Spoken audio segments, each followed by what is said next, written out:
Hello everyone, I'm really pleased that you can join me. Today is Take 5. Take 5 is something slightly new, slightly different, but it is our thought for the week. My colleagues were making it far too difficult for me to keep up, so what I thought we'd try and do is include more people from a variety of circumstances and to bring the tech quality slightly down. So even I have edited this one and put it together. So if there's something wrong with it, it's entirely my fault. But I thought I ought to at least try and get used to it because my son, who is the techie one, who has put all of our services together, or at least the majority of them, will be going back to work in London and living in London fairly soon. So this is by way of an experiment.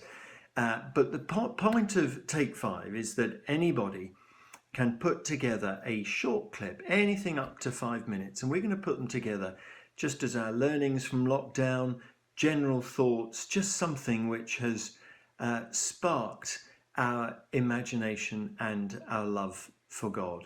As I said, I've put this one together, so you certainly won't see anything too technical. But we've got some lovely contributions from Hayley, from Patsy Kettle on a walk earlier in lockdown, and from Clive Couzens. And then we're finishing with a piece of music which has been recorded in lockdown with various people, Harri Morris and daughter with Hayley, and they've put it together as a final song for us all. So there's something for everyone to enjoy, and if that inspires you, please send me your clip for next week. Here's Liz to start us off. Hi, I just wanted to share something that happened to me today, which was really, really amazing and really blessed me.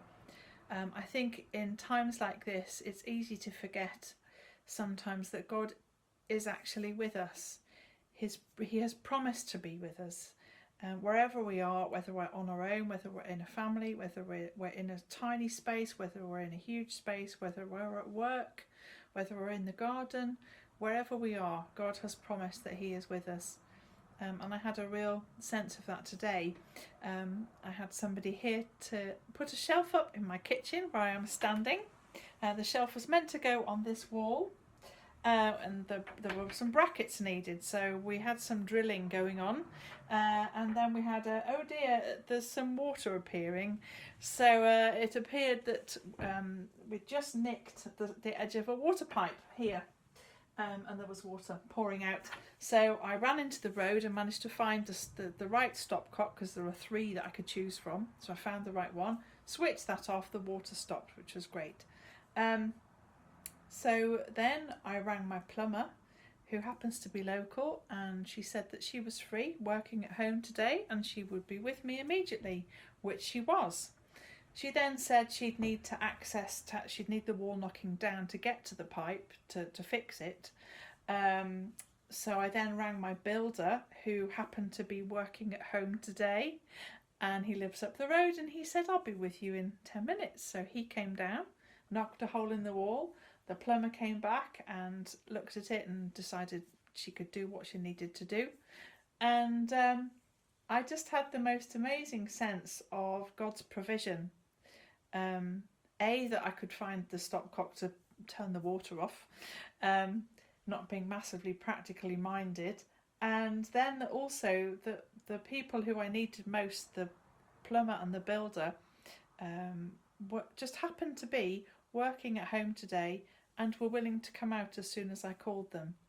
And the other thing that really struck me was the fact that the actual hole that was made in this pipe, it just was on the very edge of the pipe. The pipe's quite thick, it's about that thick, and just to the very, very edge there was a tiny nick, that's all it was. It wasn't much at all. And that just struck me. I sometimes feel like that when I'm trying to pray. I just think, how can I make a difference? And what I'm saying, how on earth can it make a difference if I'm praying for something so huge? If you're praying for really big things or people that you're praying for. But then I remembered that tiny nick on the pipe. And I thought that tiny little nick was all it took to completely and utterly, let the water out, and made a huge difference.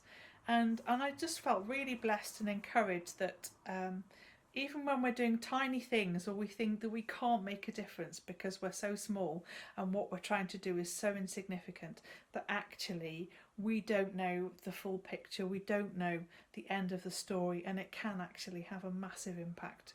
So I just wanted to encourage you with whatever situation you're in, that God is with you, and that also that you can make a difference. I'm on my morning walk, less than a mile from home, in amongst a bluebell wood that I didn't even know existed until this lockdown. You might be able to hear the birds on the video. It's very peaceful, very beautiful. What a wonderful creator we've got.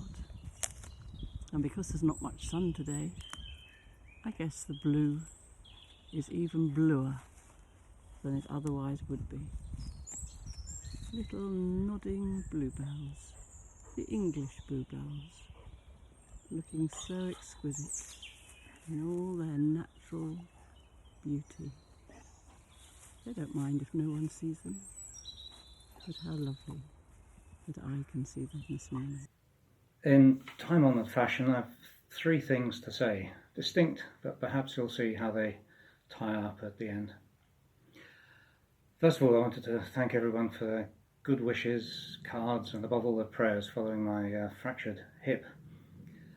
Rosie's been running around anticipating my every need, and I'm making decent progress on the way to recovery.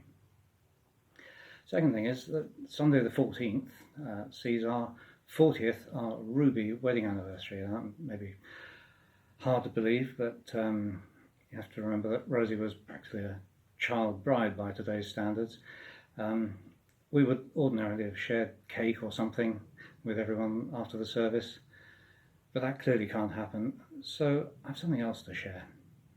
And these are a few selected verses from Proverbs, chapter 31. A wife of noble character, who can find? She is worth far more than rubies. Her husband has full confidence in her and lacks nothing of value. She brings him good, not harm, all the days of her life. She opens her arms to the poor and extends her hands to the needy. She speaks with wisdom, and faithful instruction is on her tongue. She watches over the affairs of her household and does not eat the bread of idleness. Her children arise and call her blessed. Her husband also, and he praises her. Many women do noble things, but you surpass them all. Now, the church is sometimes seen as the bride of Christ.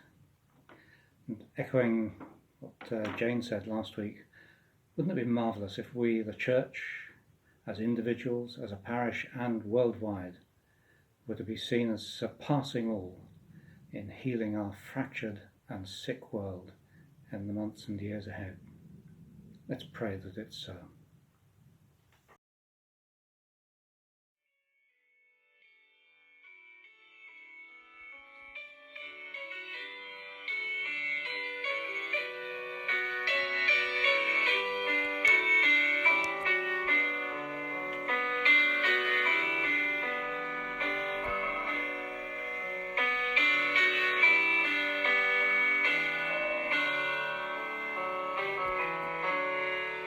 Before the throne of God above, I have a strong and perfect plea, a great high priest whose name is love, whoever lives and pleads for me. My name is graven on his hands, my name is written on his heart. I know that while in him he stands, no tongue can bid me thence depart. No tongue can bid me